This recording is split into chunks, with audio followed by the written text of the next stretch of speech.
নাহিদের স্ট্যাটাস নিয়ে তোলপাড়। মির্জা ফখরুলের বক্তব্যের প্রতিক্রিয়ায় নাহিদ বলছে যে জরুরি অবস্থা বা 111-এর সরকার আনতে চাচ্ছে বিএনপি। আসলে কি 111 আসতেছে?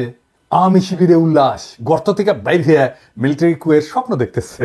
স্বপ্ন দেখা ভালো, ওদের ড্যাডি ওই যে সোহাদের বডিগার্ডও প্রচুর স্বপ্ন দেখতো। স্বপ্ন দেখতে দেখতে তার স্বপ্ন দোষ হইতো।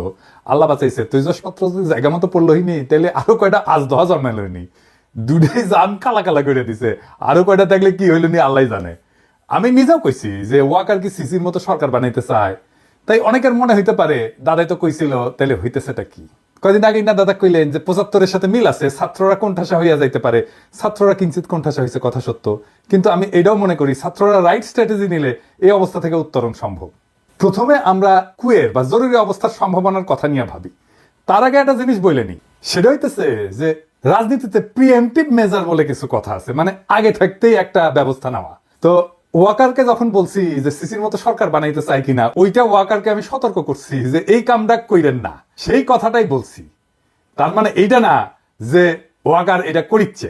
যদি সিসির মতো সরকার বানানোর বদ মতলব থাকে তাহলে সাবধান হইয়া যান, এটা হইতেছে ওই ভিডিওর বার্তা।